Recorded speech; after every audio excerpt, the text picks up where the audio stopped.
Benoît, ton analyse sur cette rencontre ce soir face à Biars? Le plus important était acquis avec la victoire pour pouvoir continuer à engranger un maximum de points à domicile. Après, sur le match, on attaque bien le match, on ouvre le score au bout de 2 minutes. Après on met 10 minutes où on tombe un peu dans nos travers à jouer à 2 à l'heure, à toucher trop de balles et du coup, il y a un penalty qui est accordé à Biars, ils égalisent.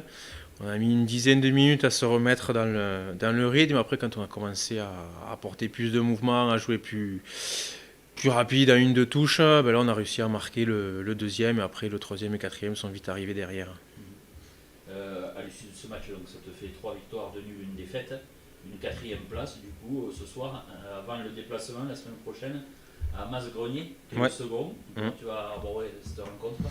On va l'aborder comme tous les autres, où depuis le début de la saison, on se focalise que sur nous. Parce que tous les points qu'on a perdus, que ce soit ici ou à l'extérieur, on peut s'apprendre qu'à nous-mêmes, parce qu'on n'a pas mis les ingrédients qu'il fallait. Donc on va l'aborder tranquillement, en ayant pris le maximum de confiance aujourd'hui. On va l'aborder sereinement, en allant forcément aller chercher la victoire là-bas et ramener des points à domicile. Ton ressenti sur ce championnat R3 de cette Occitanie et cette poule F, toi qui as été joueur? C'est assez, pas bizarre, mais on a l'impression que tout le monde peut battre tout le monde. Tu vois, tu avais des tendances où Castres était invaincu, on les a battus, puis ils ont reperdu derrière. Là, Biars, qui honnêtement sur ce match-là, vu les échos qu'on a eu de Masgrenier, je comprends pas forcément comment ils ont réussi à battre Masgrenier.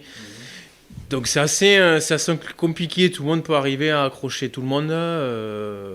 Après, l'avantage qu'on a, c'est que je pense qu'à niveau d'état d'esprit, c'est ce qui fait notre force depuis le début de l'année, parce que même quand on est mené au score ou quand on se fait égaliser, on reste serein et on continue à jouer et il faudra garder ça le plus longtemps possible.